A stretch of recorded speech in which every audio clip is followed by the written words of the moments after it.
Hi, hello, வணக்கம். Welcome back to Trend Backers Academy. So market வந்து ஒரு huge gap down opening. இது ஒரு ரெக்கார்ட் பிரேக்கிங் தான். செகண்ட் ஹையஸ்ட் அப்படின்னு சொல்லி இதுக்கு முன்னாடி வந்து நவம்பர் 2022 இதே மாதிரி நடந்திருக்கு. அது வந்து 496 பாயிண்ட் வந்து கேப் டவுன் ஆயிருந்தது. So sorry, 396 point. இது வந்து 380 சம்திங்கில் ஓப்பன் ஆயிருந்தது. ஸோ ஒரு ஹியூஜ் கேப் டவுன் தான். அதுக்கு என்ன ரீசன் எல்லாருமே யோசிச்சது வந்து என்ன ரீசன் தான். ஸோ அதுக்கு மெயின் ரீசன் வந்து பார்த்தீங்கன்னா ஹெச்டிஎஃப்சி பேங்க், இந்த மெயின் ஹெவி வெயிட்ஸ். ஸோ அவங்களோட ரிசல்ட் நேற்று நைட் வந்திருந்தது. ஸோ அது வந்து complete negative result.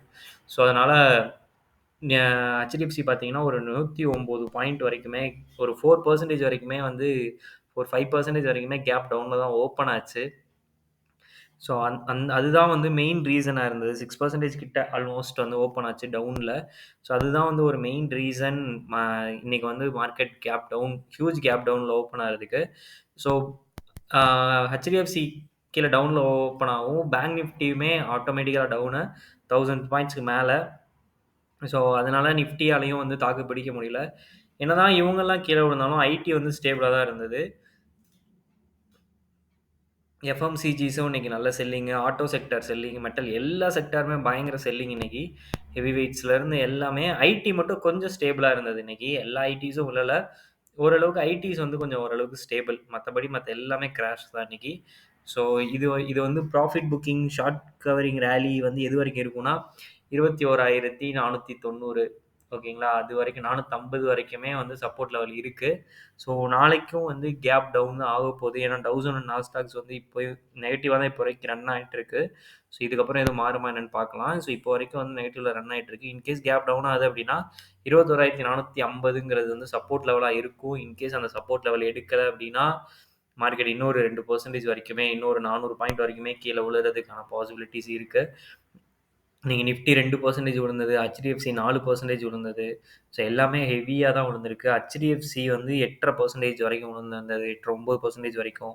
Reliance 1%, ICICI bank, Kotak மஹேந்திராலாம் 3-4% வரைக்கும் விழுந்திருக்கு. Axis bank down. ஸோ இதெல்லாம் லெவல்ஸ் வந்து பேங்க் நிஃப்டி தனியாக பார்த்துக்கலாம். ஸோ இப்போதைக்கு நிஃப்டிக்குரிய சப்போர்ட் லெவல் 21,490 450 வரைக்கும் சப்போர்ட் லெவல் இருக்குது. இன்கேஸ் அதை பிரேக் பண்ணுச்சு அப்படின்னா கண்டிப்பாக 21,000 வரைக்கும் நிஃப்டி வந்து கீழே ஃபாலோ ஆகிறதுக்கு நிறைய பாசிபிலிட்டிஸ் இருக்குது. ஓகேங்களா. பேங்க் நிஃப்டி வந்து ஒரு ஹியூஜ் ஃபால். எல்லா ட்ரெண்டையுமே வந்து அடித்து நவுத்தி கீழே ஓப்பன் ஆகிட்டு க்ளோசிங் வச்சுருக்காங்க. ஸோ இதுக்கப்புறம் வந்து சப்போர்ட் லெவல் அப்படின்னு கேட்டிங்க அப்படின்னா 44,700 தான் வந்து அடுத்த சப்போர்ட். இப்போ 46,300 46,000ல் இருக்குது.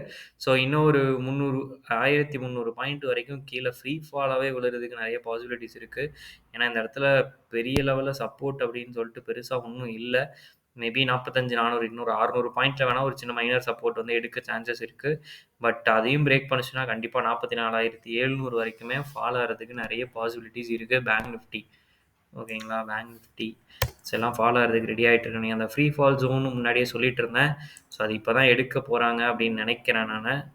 ஸோ ஹெச்டிஎஃப்சி பேங்க் அந்த சப்போர்ட் எடுத்துகிட்டு தான் க்ளோசிங் வச்சுருக்காங்க 1524. இதை பிரேக் பண்ணுச்சு அப்படின்னா கண்டிப்பாக வந்து 1458 தான் அடுத்த சப்போர்ட் லெவலாக இருக்கும். ஆல்மோஸ்ட் மறுபடியும் இன்னொரு 60 பாயிண்ட் வரைக்குமே ஃபாலோ ஆகிறதுக்கு சான்சஸ் இருக்குது. 1463 அடுத்த சப்போர்ட்டாக இருக்கும். அதை பிரேக் பண்ணுச்சுன்னா 1378 தான் ஹெச்டிஎஃப்சிக்கு. ரிலையன்ஸ். ஸோ ரிலையன்ஸும் வந்து இன்றைக்கி அந்த ட்ரெண்ட் லைனில் தான் க்ளோசிங் வச்சிருக்கு. இன்றைக்கி ஆனால் நல்ல சப்போர்ட் எடுத்துகிட்டு போச்சு. பட் அதை தக்க வைக்க முடியல. திரும்ப இந்த ட்ரெண்ட் லைனோட ரெசிஸ்டன்ட் ஆக்டார்னால திரும்ப வந்து ட்ரெண்ட் லைனுக்குள்ளேயே வந்திருக்கு. ஸோ இது கீழே வருது அப்படின்னா 2,618 அப்படிங்கிறது வந்து அடுத்த சப்போர்ட் லெவலாக ஆக்ட் ஆகும். இந்த பேட்டர்னுக்கு வந்து ஆல்மோஸ்ட் டார்கெட் அடிச்சிருச்சு. ஸோ இப்போ இது வந்து ரிவர்ஸ் ஆகிறதுக்கும் நிறைய சான்சஸ் இருக்குது. 2,618 சப்போர்ட் லெவலாக ஆக்ட் ஆகும் ரிலையன்ஸுக்கு. ஐடி. ஸோ ஐடி வந்து இன்றைக்கி வந்து ஏறி தான் முடிஞ்சிருக்கு. பட் இது என்னென்னா இந்த ட்ரெண்டுக்குள்ளே வர்றதுக்கான ரீடெஸ்டிங்காக கூட இதை பார்க்கலாம். ஸோ நாளைக்கு வந்து இந்த ட்ரெண்ட் இதை பிரேக் பண்ணி மேலே போச்சு அப்படின்னா கண்டிப்பாக இது மேலே போயிடும்.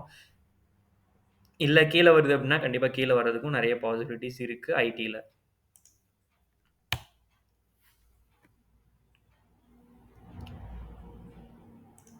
ICICI bank. ஸோ ஐசிஐசிஐ பேங்க்கும் அந்த 1105 அந்த ரெசிஸ்டண்ட்ட வந்து சப்போர்ட் அந்த ரெசிஸ்டண்ட் ஆக்ட் ஆயிட்டு திரும்ப க்ளோசிங் வந்து கீழ தான் வச்சிருக்காங்க. இப்போதைக்கு வந்து 974 பிரேக் பண்ணான் அப்படின்னா, 955 வரைக்கும் போறதுக்கு நெறைய சான்சஸ் இருக்கு. ஒரு 20 பாயிண்ட் வந்து சடனா ஃபால் ஆறதுக்கான பாசிபிலிட்டீஸ் இருக்கு ஐசிஐசிஐ பேங்க்ல. ஸோ இதையும் நோட் பண்ணிக்கோங்க. ஓகேவா? ஓகே. நெறைய பேர் வீடியோஸ் பார்க்குறீங்க. உங்களுக்காக டெய்லி யூஸ்ஃபுல் கன்டென்ட் போடுறவங்க ட்ரெண்ட் பிரேக்கர்ஸ் அகாடமிய இதுவரைக்கும் நீங்க சப்ஸ்கிரைப் பண்ணல அப்படின்னா, சப்ஸ்கிரைப் பண்ணிக்கோங்க. தேங்க் யூ ஃபார் வாட்சிங்.